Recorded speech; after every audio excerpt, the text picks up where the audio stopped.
All right, so let's quickly just go back to Monday. All right, and let's see, the building blocks that we've been working on, layering and integrating. All right, so if we go back to Monday and we look at, what were some of the things we covered on Monday. So we started in the morning with a foundation, just introducing you to a bit of customer experience. Then we looked at, the skill around sketchnoting things and accessing a greater creative capability and solving things by sketchnoting. And I really want to encourage you to look at how you can bring this into your teams. All right. Our next piece that we looked at was vision boarding. And I had a lovely, lovely discussion in our breakout this morning about vision boarding and how that can be used in various contexts. All right. So one of the things we love doing is, looking at the wheel of life. And, your career is just one part of that wheel of life. All right. Your health is another part of that wheel of life. And the vision board exercise that Julio took us through was just, Julio, just great. I think, thank you for uploading your vision boards. Thank you for sharing some of that vision with us. And, that will remain there. So I ask you, reflect back on that and go and have a look at that again. And I think, the thing about setting the intention is if it just stays an intention, the vision's never gonna realize. So you have to live as if you've already achieved it. And, if you need to put your vision board up somewhere in your house, if you need to make multiple copies of it and put it in the bathroom and put it in your bedroom and have a look at it. I've had, the benefit of doing vision boards for the last 3 years. We kind of start our year with a vision board. And I look at those vision boards and I go, oh, no way. There's so many things on it that has become real. And we don't reflect back and say, hey, Chantel, well done. You've actually done this. All right. So I again, even if I would say to you, for your family, go and look at a vision board for your family. And if there's aspects in your vision board that you haven't covered yet, go and have a look at your wheel of life. And then even for a project. So one of the first things for the CX project that I did in a discussion with Gordon was say, Gordon, let's fast forward to November last year. Not November last year, November this year. Let's fast forward. What is the conversation we're having about what we achieved? All right. So we're now sitting in November, we're sitting and celebrating what we've achieved in this project.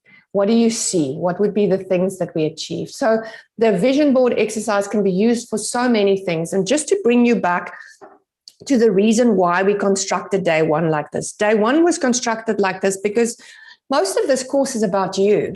All right. It's not about, the brand being more successful. It's about you as the individual and empowering you with tools, skills, and experience, because you will make the brand more successful. You will make your own personal brand more successful. So everything we've done this week is really about you. Then on Monday, we heard a few really awesome things from Joe Pine. All right. Shout out a few things from Joe Pine that made an impression on you.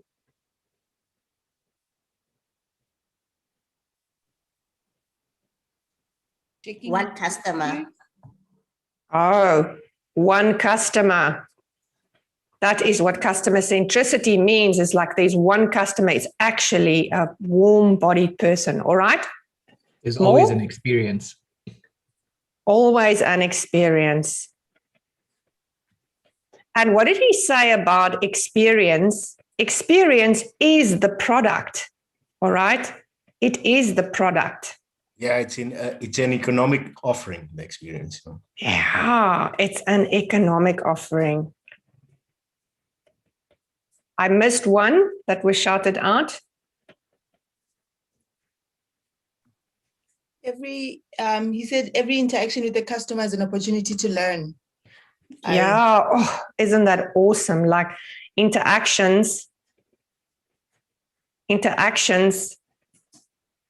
is an opportunity to learn and turn that into wisdom. All right, fantastic, fantastic. What did you say about time? Well spent. Should be well spent. Time well spent. Okay, so we don't necessarily want to get people to reduce the time. We want to make sure that time is well spent. All right, and that really set a lovely, lovely canvas for our day 2. All right, day 2, I've been on your boards and you've worked really, really hard. What was day 2 about? Let's quickly look at day 2. What was day 2 about? Sorry, Chantel, just before you go on, Yeah. if I can, just on that time well spent, was it also him who said the time well invested? Yeah, absolutely. Time well invested. And he said we must design for time. We're actually designing time. Yeah. All right. Because what you want to. Yeah. Yeah, go for it. So it might take a little bit longer to set the customer up, but that should be time well invested that they can be flying after that. Absolutely. So it's about, you want them to have a memory, okay, about the experience, and you want them to feel smart and confident. So if you invest, you're right. If you invest that time up front, you're making them smarter and more confident for later in the journey. Absolutely. All right. So let's go to day 2. Yeah. Is it also not he who said the effort on experience will give you your return on investment and your return on strategy? Yeah, absolutely. So we've got ROI equals RO strategy. Fantastic. And what's great about that session that he did, I would love to go and watch it again because I think it was so fully packed with just wisdom. And I'm sure we're going to spot more things if we watch it again. All right, day 2. When I said to you on day 2, sure, this is what we're going to be doing. There's a ton of content that you generated for day 2. So let's start. You looked at the organization. Okay, which I call the kind of the enterprise. Why was it important for us to look at the enterprise?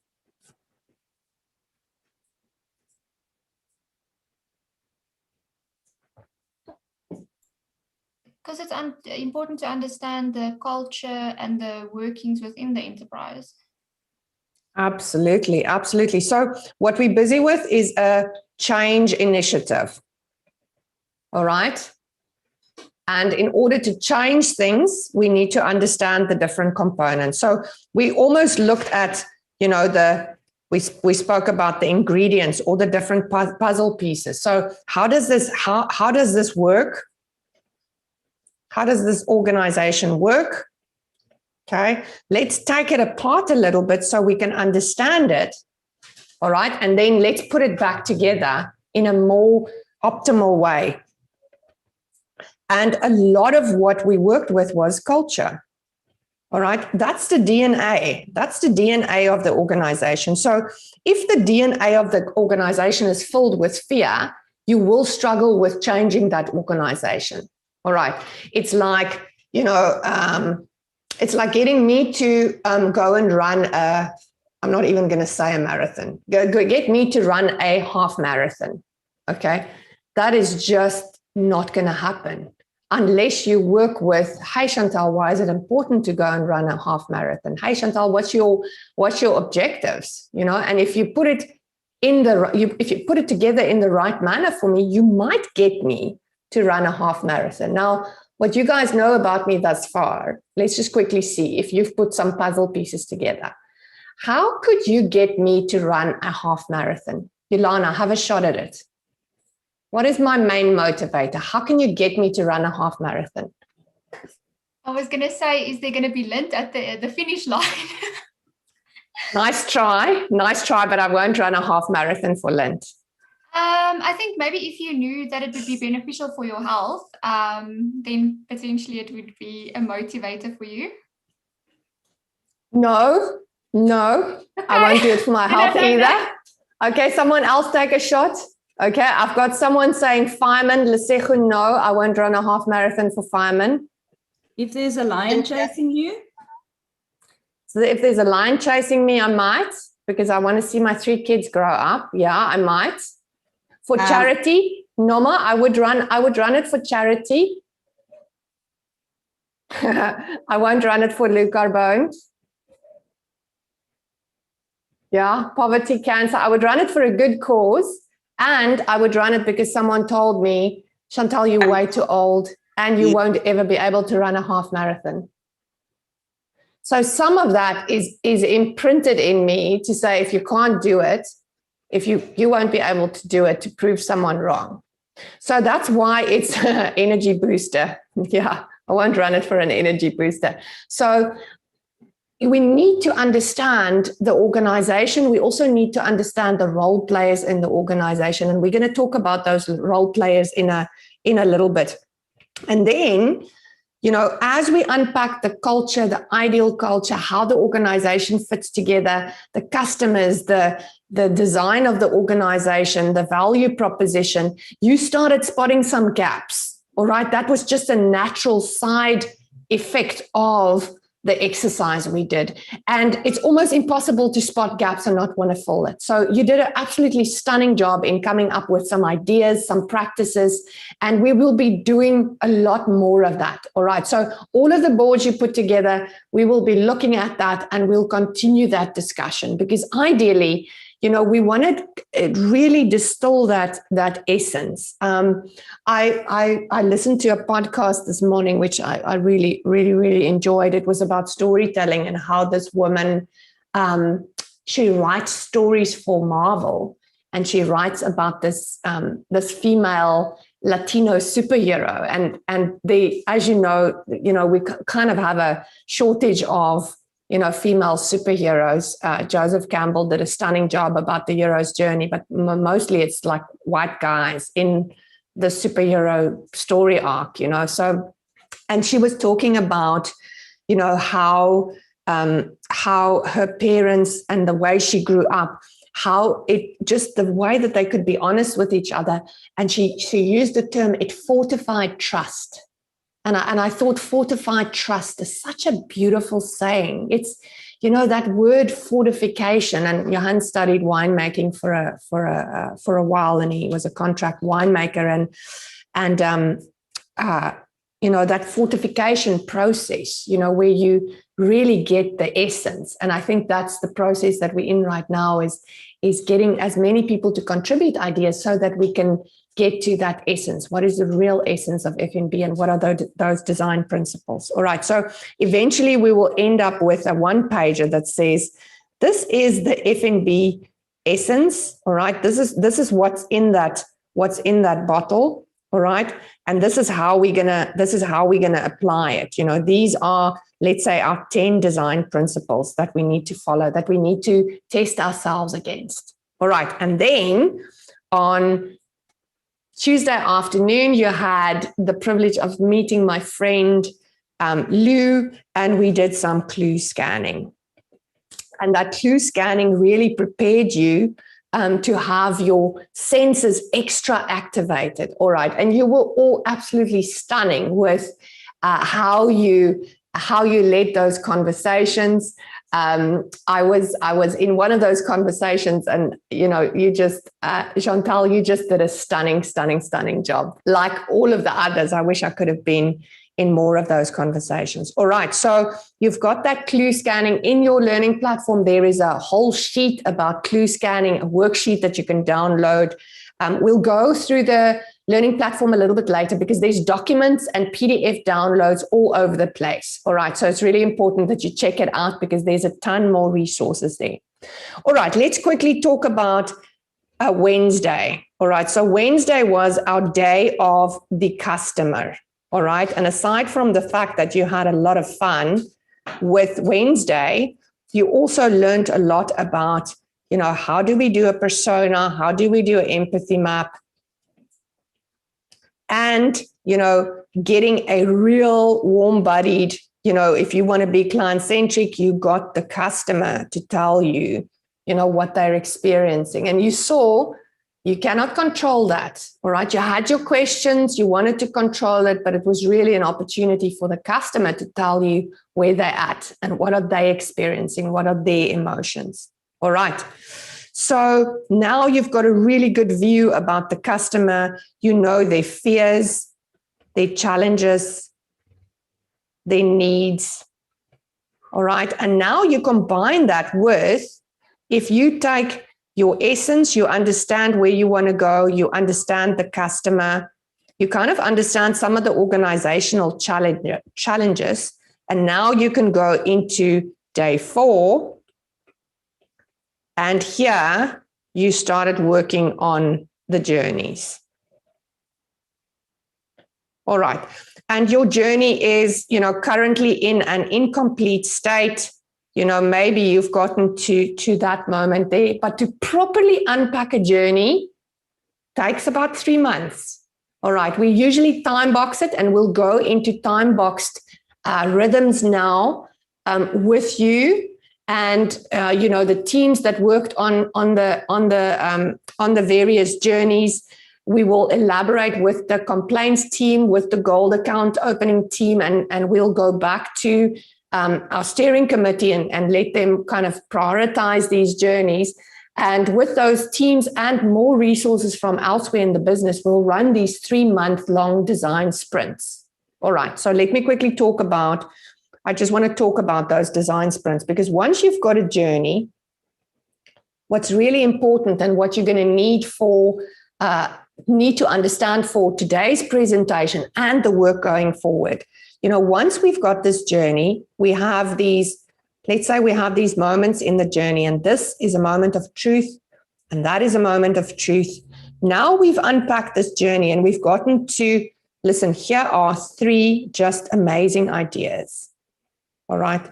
We really need, if we want to differentiate in the market, we're going to do these 3 things. All right. And one of the things might be, listen, we need to change the way we email clients and the language we use, we need to change that. There might be, this system, or maybe the app, let's say the app, listen, on the app, there's something else that we need to do. And then, if we really want to revolutionize this, we're going to take our call center person and, they need to handle this very differently. All right. They need to do something differently. So now I've got kind of a category of things. So there I've got a people. Here I've got a technology. Here I've kind of got a technology, but, almost a content and a process change. All right. So let me just quickly go back to the sprint. So let's say we worked on this journey for 3 months. We would divide that 3 months into smaller chunks. So we'll go, okay, 1, 2, 3. I've got 3 months, and I'll divide it up into weekly blocks, and we'll do different things. So we'll continue to unpack this journey. We might go and say, listen, we need some co-design sessions with customers. And, with these customers, we need to go and test stuff. All right. We need to really hear from them again. Then we have a co-design session. Then we go and we have a look at, data. And I believe Yudvir in your environment is a propeller head with his team when it comes to data. We need to analyze some operational data to really understand what's going on here. All right. And then we are going to go and we're going to rewrite some of these emails so there's a rewrite there. And maybe, with that content team, we do 1 or 2, and then we've got them right. All right. So that's kind of the sprint angle to it. Then when we get to, our project plan, now this journey, so I've got my journey here, and this journey will result in, a project plan. And that project plan will have stuff, and typically how we do it, we prioritize it. We say, listen, what are the quick wins? These are the things that you want to do in the next 3 months. All right. And then what are the things that's probably a little bit harder that you want to, this will be like in the next 6 months. Okay. So that's after the quick wins. And then you've got a little bit longer term stuff where, you know, you dependent on the platform people and you might want to change things on the platform. All right. So we then go and we divide this up into a project plan. All right. Now, most of the projects we worked on, we would pick out the people stuff because that doesn't have those typical very long IT timelines. All right. And the people stuff thus far, if we start doing some of the people stuff, that gives us just massive, massive benefit. So, you know, let's say we are, can I take the complaints team? And I don't want to give you like too many answers or make you think I figured this out for you. But let's say the complaints team, that's a beautiful journey to do an activation. So, you know, let's say this was our complaints team's journey. All right, they've got their journey here. And, you know, we teach them a very, very funky way of diffusing the conflict. That would be something that we can take very quickly in a series of videos. We can take that to the teams that can handle, that need to handle those complaints. And there you've got potentially a different way of orchestrating that experience without changing any of the systems, without changing the product. Okay. The product might still, or the process might still break somewhere, but that's a very quick thing to actually take that and say, okay, we want to activate this journey with the complaints teams.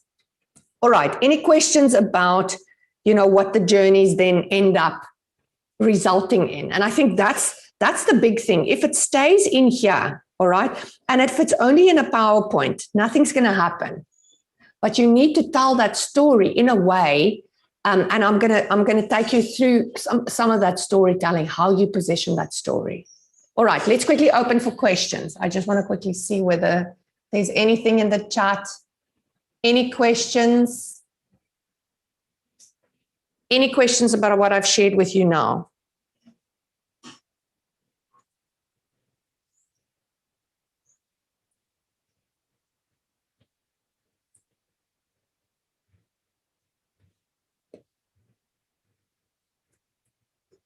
All right. So let's talk a bit about how you can present this to an audience. All right. Because you're going to do a presentation this afternoon. You're going to do a presentation to us as a facilitation team. And I would like for you to have a bit more time because I do want you to present that to the customer experience forum. All right. But I'm going to suggest that we take a month, that we take 6 weeks, so that you, as you're in your group, still have a bit of time to elaborate on your journeys before you present that back to your own colleagues. All right. So there was a question yesterday. I just want to put your minds at ease. You're not going to present to any other F&B colleagues who weren't here today, this afternoon. But I do want to create an opportunity for you to showcase what you've done. So let's quickly look at how we present, and I'll keep this brief because I do want to give you a break in about 10 minutes. I want to give you a break, and then there's something more that I want to share with you before we do the breakout group. So let's quickly just run through this story. So you've got potentially a fantastic idea, all right, that you want to convince the organization to do. All right. So here you are, and you've got, you know, your journey, and there's a few amazing ideas in that journey, and you want to convince the organization to do that. I said there's only 2 reasons why people would change. All right. And that is pain or pleasure.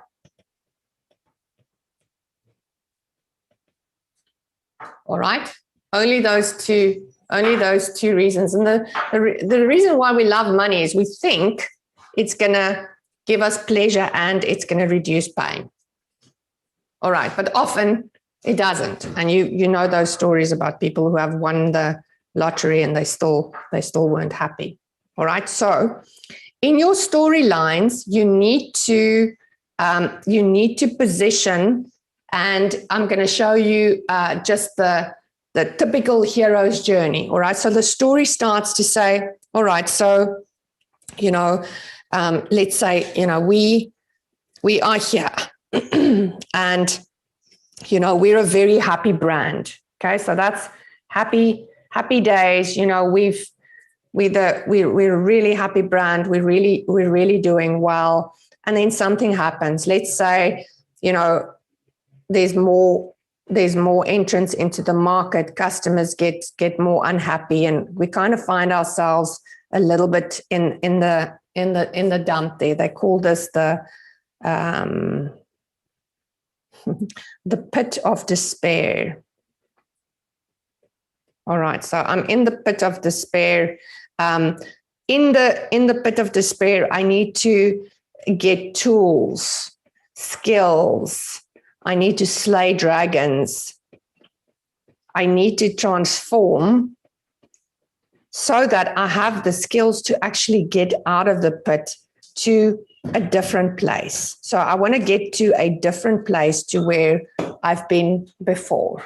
All right. So our typical hero's journey works like this. If we look at Cinderella, all right, let's quickly just do a 1-minute overview of Cinderella. All right. Cinderella, she was a happy little girl. She lived with her mother and father. Mother dies tragically. All right. Then the father remarries. Stepmother brings her daughters, and the stepmother is horrible. She goes deeper into this pit of despair.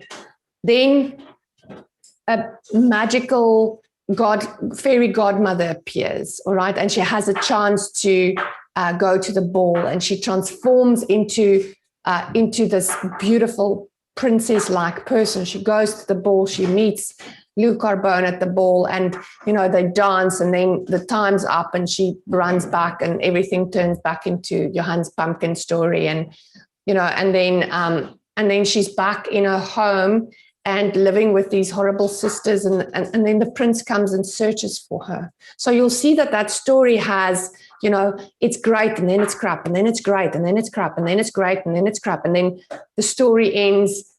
The prince finds her, and they live happily ever after, and the stepmother and the sisters are condemned to some other village where they can cheat and go about their terrible ways. All right. So what we want to do in our presentations is we want to be very clear about what is the pain and what am I after.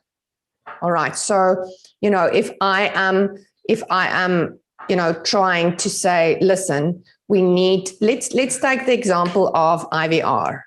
Okay. So let's say my idea is, listen, we need to change our IVR. Our interactive voice system is terrible. There's too many options.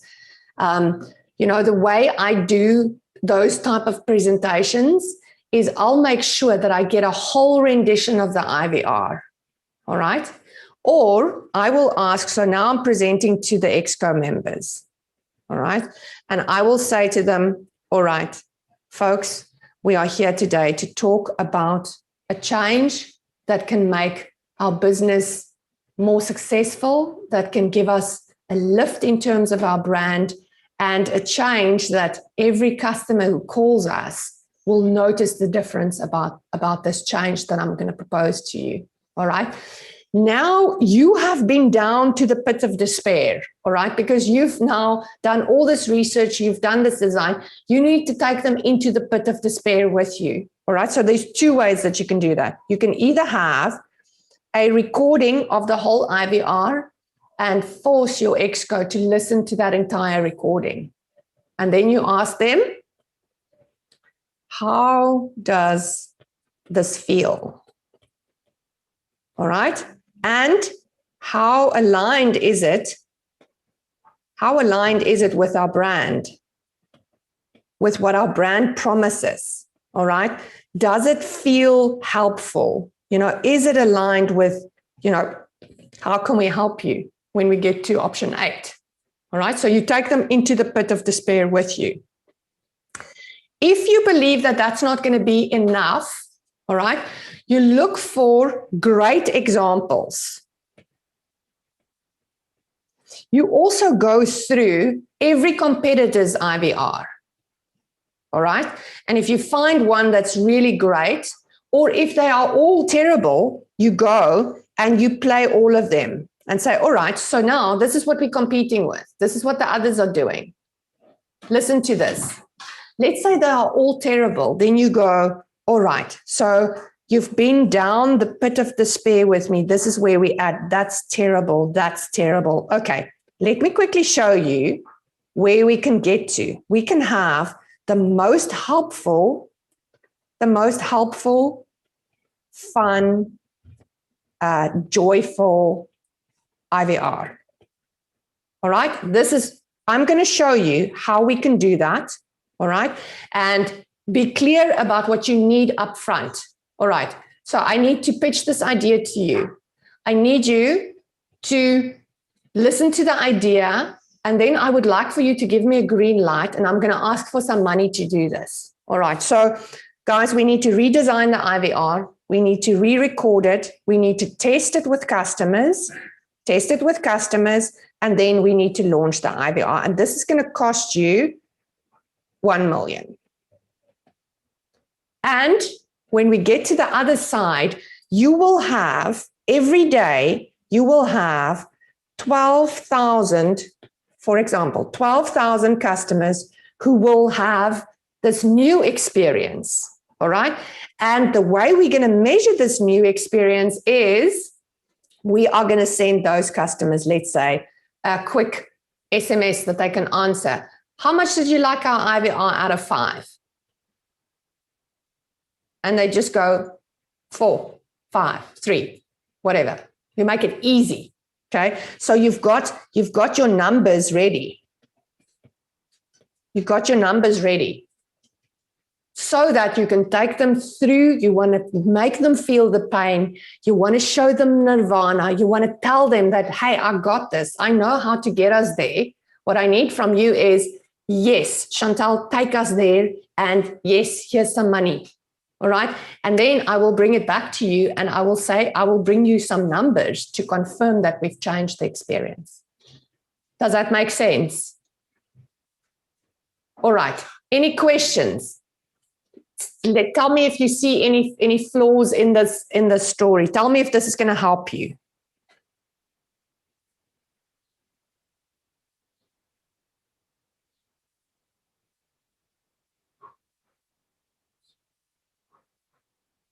All right, so I need you to apply this to your presentations when you go into your preparation later, so that you can start getting used to the structure. And I also want to say, just if the inner critic is back today, because you know you'll be a little bit more on stage, I need you to, during this coffee break, have a chat to them and just say to them, listen, you're back early. You can only actually come back on Monday. So we're not done yet. I actually want you to give me a break today because we're still very busy today. Come back on Monday because I want you to try this, and I want you to try a different style of presenting to what we normally used to. I'll never forget, I had a mentor, actually Rosario, it was an Italian mentor. His name's Nino. And Nino once told me, I was presenting to a steering committee. I was head of digital at Old Mutual at the time, and I was presenting an idea to the steering committee, and I went into the steering committee with the intention that I need to make them believe me. All right, so I took so much data. I had a slide pack. I think I had like 15 minutes with the steering committee, and I had like 75 slides because I needed to convince them. I went into this meeting thinking, oh, they're never going to say yes. They are never going to approve this. You know, they're a pain in the ass. They're negative. They're never going to believe me. They're not going to approve this. So I need to go guns blazing, show them all the data, show them all. And I went into that presentation, and that was pretty much the intention. I went into it is what I got, because I thought like they were never. And I came out of the presentation and I said, Nino, I worked my ass off on this presentation. This is weeks and weeks and weeks. And I did it, I redid it, I added slides. And he said, Chantel, the order's all wrong. He said, if you started at the end, he said, go and take your slides and flip it around, okay? Your last slide must be your first slide. Your second last slide must be your second slide. Your third last slide must be your third slide, okay? I kid you not, folks, I did that, okay? I flipped around the whole freaking presentation, all right? 3 months later, Nino said, it's time. I went back to the steering committee, all right? I redid the presentation, and this time I didn't doubt myself. I went into that presentation saying, you know what? I don't know. I don't care what they say. I'm just going to give this my absolute best shot. I'm going to just do it from my heart. And I followed Nino's advice. And slide 10, they said, Chantel, we want this. How much do you have the resources about? When can you start? I kid you not, people, exactly the same presentation. But what I didn't exhaust them with almost this argument I had with myself, like, Chantel, believe this is going to work. This is going to work. You need data. You need this. Okay. I just went in and said, guys, I believe we can make this happen. This is what I want from you. And this is how we're going to get there. Do you want to do it or not? All right. So really, really important that you don't spend too long time having an argument with yourself. All right, Leonora, I see you've got a hand. Johan, you can potentially just put me back and we can stop sharing the screen. No, I actually just want to tag on to what you've just said there. One of the most powerful videos on, I don't know, presenting or convincing people was exactly that. And it broke it up into, you must start with a strong why, and then the what and the how. And that's just your story, the back to front. Like you said, you end it with the why instead of starting with the why. So in fact, you can get away with 3 slides often, but if they don't all nod when you explain the why, then you're wasting your time with going to what and how. Stunning, stunning. Love, love, love, love that. And you're going to love the thing I'm going to show you once we come back from the break. All right. Any questions before we head for a break?